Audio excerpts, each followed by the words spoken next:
महाकाल का वह त्रिशूल गुफा से जैसे ही शास्त्री सोमदत्त ने निकाला तो आसमान जैसे दहल उठा। भयानक गर्जना के साथ भीषण बरसात होने लगी। धरती कांपने लगी। चारों तरफ मानो तूफान आ गया हो, क्योंकि हर समय शांत मुद्रा में रहने वाले शास्त्री आज अपने लोगों के आगे विवश हो चुके थे। गांव वाले उन्हें रो रो कर अपनी विपदा बता रहे थे कि गुरुदेव हमारी रक्षा करे। वह तांत्रिक डमरू जो अब शैतान बन चुका है, उसने हमारा जीना दूभर कर दिया। तब शास्त्री जी का धैर्य छूट गया और वह सदियों से बंद पड़ी गुफा में महाकाल के सामने जो त्रिशूल था उसे उठा लाए। त्रिशूल के हाथ में आते ही शास्त्री जी का चेहरा तमतमा उठा। उन्होंने कहा, तो दोस्तों, कौन था यह तांत्रिक डमरू जो अब शैतान बन चुका था, और शास्त्री जी ने क्यों ऐसा किया और कौन सी शपथ खाई? कहानी में बढ़ने से पहले आपको बस इतना ही कहना चाहता हूं दोस्तों, अगर आपने हॉरर ब्लैकआउट चैनल को सब्सक्राइब लाइक नहीं किया है तो कर ले। हम अंधविश्वास को बढ़ावा नहीं देते। इन कहानियों को सिर्फ मनोरंजन के तौर पर सुने।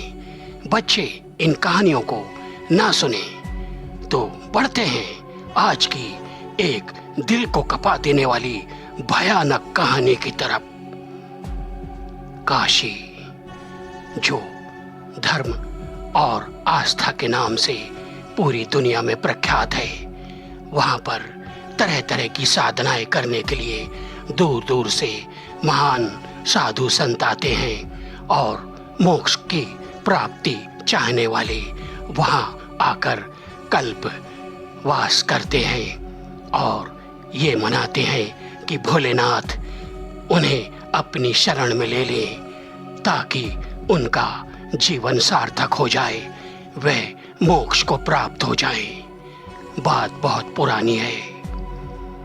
एक भयानक इलाका जहां दिन में भी अंधेरा रहता था, क्योंकि सूर्य की किरणें ऐसे जंगल के अंदर नहीं आती थीं।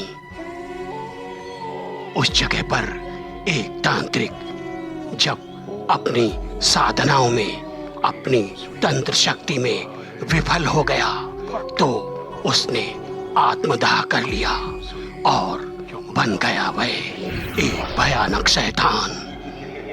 लोग कहने लगे उसे तांत्रिक शैतान बन चुका है। डमरू तांत्रिक के भयानक आतंक से चारों तरफ अफरा तफरी मच जाती थी। जब रात का अंधियारा बढ़ता तो तांत्रिक डमरू शैतान का रूप लेकर आसपास के प्रदेशों में अत्याचार करने लगता। उनके मवेशियों को उठा ले जाता, उनके बाल बच्चों और स्त्रियों को अपहरण कर अपनी गुफा में ले जाकर कैद कर देता। काफी समय बीत चुका। लोग उस इलाके से पलायन करने लगे। वह सोच रहे थे, लगता है हमारी विपदाओं का अंत होने वाला नहीं है। लेकिन एक जगह एक सन्यासी ने बताया, आप लोगों के यहाँ जो शास्त्री सोमदत्त रहते हैं, आप उनके पास जाएं। वह शांत प्रिय तो हैं, लेकिन उनके पास वह अचूक शक्ति है जो सदियों से उनके पूर्वजों ने गुफा के अंदर रखी हुई है।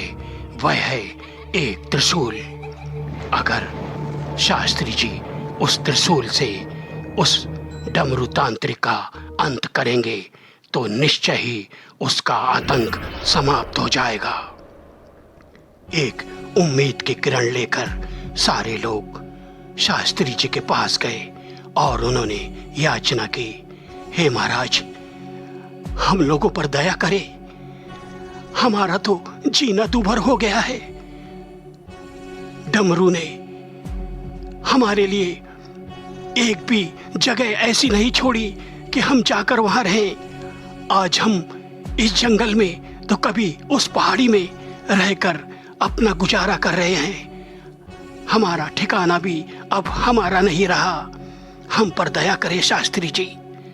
हमेशा शांत रहने वाले शास्त्री जी को बहुत दुख हुआ। उनकी आंखों से आंसू आ गए। उन्होंने ना चाहते हुए वह पुरानी गुफा में गए और महाकाल के सामने सदियों से रखा हुआ वह त्रिशूल जैसे ही उठाया तो धरती और आकाश डोल उठे। चारों तरफ मानो महाप्रलय आ गया हो और वह चल दिए उस जगह जहां वह डमरू तांत्रिक जो अब शैतान बन गया था, उस जगह जाते ही वहां का वातावरण अचानक भयानक हो गया। तांत्रिक डमरू को पता चल गया था कि लगता है आज उसका अंत होने वाला है। उसने अपने सारे प्रेतों के साथ शास्त्री जी के ऊपर आक्रमण करने के लिए जैसे ही आगे बढ़ा, तब शास्त्री जी के हाथ में वह महाकाल का त्रिशूल देखकर उसकी आंखें थर्रा उठी। आंखों से भयानक चिंगारी निकालता हुआ वह शास्त्री जी के तरफ बढ़ा। तब तक शास्त्री जी ने उस त्रिशूल को डमरू की तरफ घुमाया और एक ही झटके में वह तांत्रिक जो शैतान का रूप लिया हुआ था, उसका शरीर दो भागों में फट गया और एक राख के ढेर में बदल गया और थोड़ी ही देर में वह राख वायुमंडल में विलीन हो गई। इस प्रकार उस भयानक तांत्रिक का जो शैतान बना था, उसका अंत हो गया।